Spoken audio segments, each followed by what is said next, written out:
Hello and welcome to the Daily Mill for Thursday the 12th of May 2022. In today's Millwall news, Millwall boss Gary Rowett is nominated for second Manager of the Month award of the season. He got nominated for the April award. And this story is from londonnewsonline.co.uk. Gary Rowett has been nominated for the Championship Manager of the Month award for April. The Lions took 12 points from 7 matches and netted 14 goals in that month, their best scoring run of the campaign.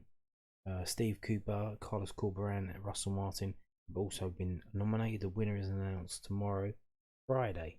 Rowett was also shortlisted for the honour in February. I believe that includes, the reason why they waited, because that obviously includes the one game that was in May. Then they say the contenders. Who would you give it to? I'm not really sure. I think it's a panel vote of professionals, so probably give it to Forest, to be honest, if I'm honest with you. But you never know. So yeah, Gary Rowett nominated for Manager of the Month, and it really was a pretty decent end of season where we managed to scrape ourselves up there and get in contention for the playoffs on the last day of the game, and it just wasn't to be. We've also got some interviews with Gary Rowett post match or this week. I don't know if he's still doing interviews. So he's got this from news@den.co.uk. Mill, Boss and White won't necessarily be a major overhaul despite 7 players leaving squad. Gary Rowett has dropped some hints about transfer plans for the summer and said he doesn't necessarily expect a big overhaul of the squad. Apart from Jed Wallace, all of Mill's key senior players are secured on long-term contracts. The goalkeeping and defensive areas of the squad are well stocked. The main focus set to be on improving the attack. The biggest recent overhaul was in the summer of 2019 when Neil Harris recruited 9 senior players. Rowett was asked if the number of new signings could be 7 to 10 in the next transfer window, based on 5 loan players returning to their clubs, Alex Pearce and Conor Mahoney leaving, and questions over the future of others. Not only that, but we let go 3 players in January. Matt Smith, John Daddy-Bodvarsson and Ben Thompson. So what does Gary have to say about that? I wouldn't necessarily say 7 to 10, Rowett responded. We've got the likes of Alex Mitchell and Isaac Olofi coming back to us pre-season after positive seasons out on loan. We've seen the impact the other young players like Tyler and Zach have made. They will have more opportunities next season. 2 players Mill could aim to bring back on permanent deals, Benik Afobe from Stoke City and Oliver Burke from Sheffield United. Both players are unlikely to have futures with their parent clubs, though they are still under contract and should have interest from elsewhere. They've done well for us, Rowett said. Anyone who's had a positive season for us and had a positive impact, you'll consider trying to get them back. But there's a lot of things that could happen with those 2 players, and we're not going to be in control of that. All we can do is have those discussions behind the scenes and see what happens. I think it's the easiest way to say it. Meanwhile, Rowett still hasn't ruled out the possibility of Jed Wallace staying at the club. Asked this week by News@Den if the Lions had moved on from Wallace, Rowett replied, "Not necessarily. Of course, Jed has to do the right thing for him and his family. He's earned the right to make that decision. He has the time to be able to do that now. It was really nice for Jed to be able to get back for the last few games of the season. And again, he showed what an important player he is for us. But we have to plan for being without him. He's been such a good player for us. If he does move on, then the challenge is bring someone else in." Indeed. Moving on now to this, also from Gary Rowett speaking. So this is from news@den.co.uk as well. Millwall likely to seek another loan move for young defender after disappointing St Johnstone spell. Millwall are planning to send defender Hayden Muller on loan again next season. Muller, 20, made his senior competitive debut as an 18-year-old in a 4-1 win against Huddersfield Town on the last day of the 2019-20 season. It was hoped Muller would kick on in the following campaign, but he made only 3 substitute appearances, 1 in the EFL Cup and 2 in the league. Muller linked up with former Lions assistant manager Callum Davidson on a season-long loan at St Johnstone last summer, but he made just 7 starts in the Scottish Premiership and returned to his parent club in January. Alex Mitchell, also 20, has returned from an impressive season-long spell at League Two Leyton Orient and could be given a first-team chance for the Lions in the next campaign. With the squad including Ryan Leonard and George Evans, as well as a potentially replacement for Danny Ballard being recruited this summer, Muller is currently a long way down the pecking order in defence. Hayden went away on loan to St Johnstone and it didn't quite go how we had planned. Rowett told News at Den. Sometimes, perhaps that's because the player is not performing to the level they need to. He's a young player and any young player needs to play games. He's at a point now where a loan for him next season is most likely, unless he comes back fantastic in pre-season, which is obviously something he needs to do. He's a good player, very talented player. Ideally, we'd look for him next season to see if that's a good opportunity for him to develop. He needs to go and play games, ideally. So there you have it, yeah. So it looks like what we were talking about the other day. Alex Mitchell coming back, maybe being given the chance to replace Alex Pearce as the, what would you say, 4th or 5th choice centre-back sitting on the bench. And then Hayden Muller going out on loan. And if Alex Mitchell isn't up for it, he's not good enough, then we can always bring someone else in on loan and then loan Alex Mitchell out again. So that seems to be the state of play now.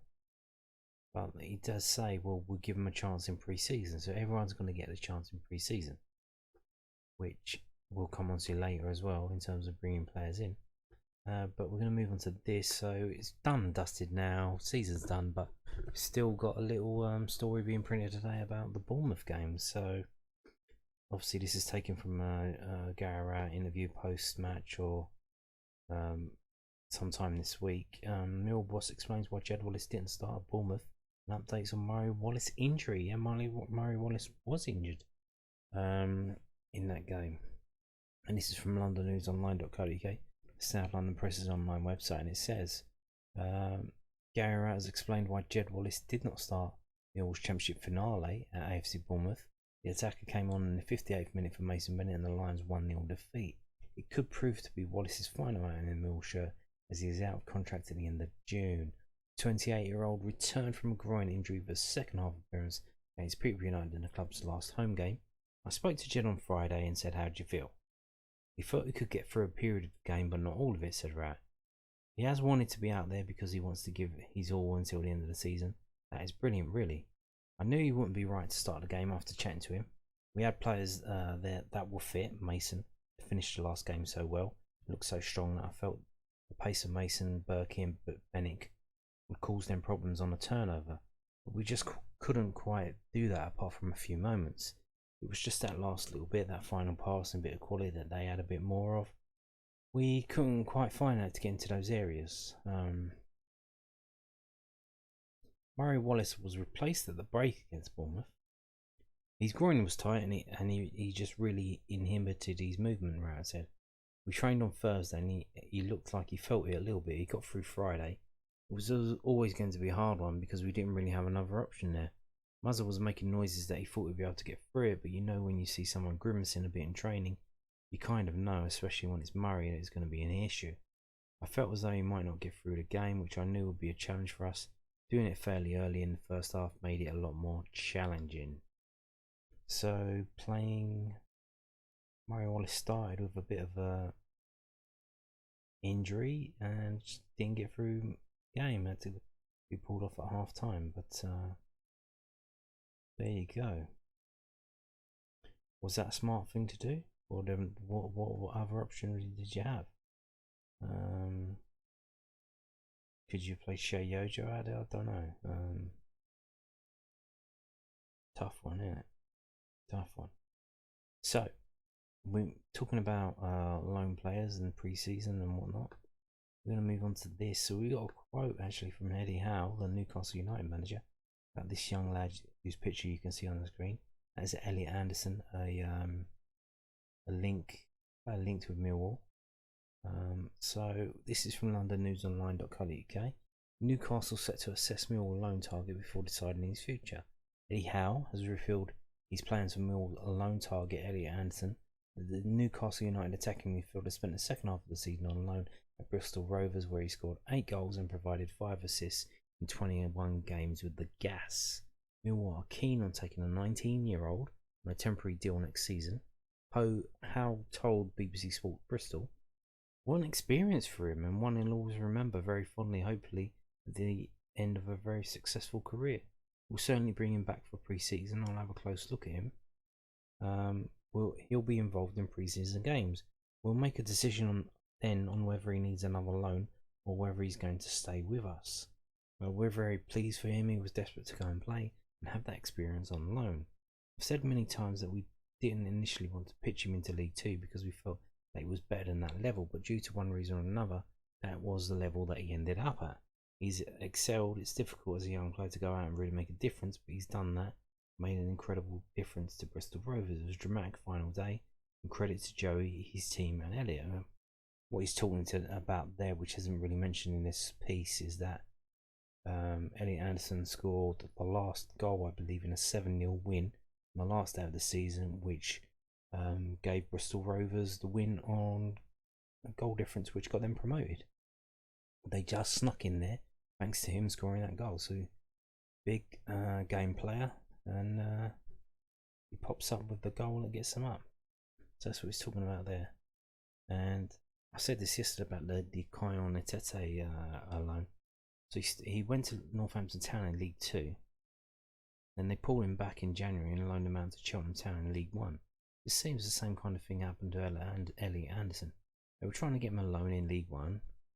No one was interested, so they thought, well, we have to get him a loan in League 2 then. Probably because of his age. He's 19 years old, and maybe the scouts in League 1 don't really know what they're doing. They probably don't know much about Premier League under 23 games and whatnot. They probably don't have the money for all the pro zone and all that stuff to look up the lad and see how good he actually is. So League 2,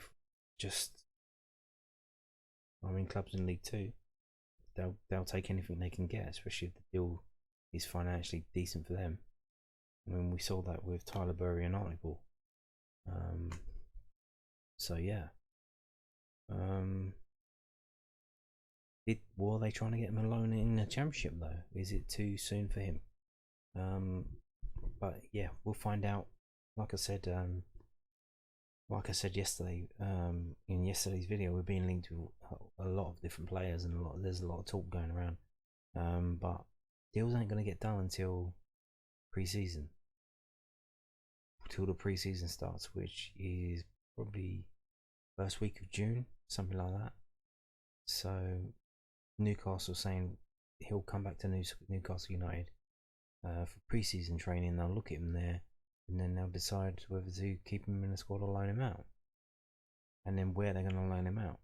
You can imagine they want to take the loan into Championship, seeing as he's done very, very well in League 2. I showed you the other day. I think I showed you the other day that he was like,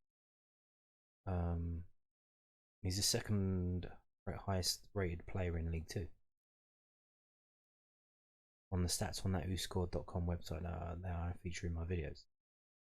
He's one of the best players in League 2, having played just 21 games. So certainly when you get a player like that who goes to a league and overperforms, then they can definitely make that step up to Championship.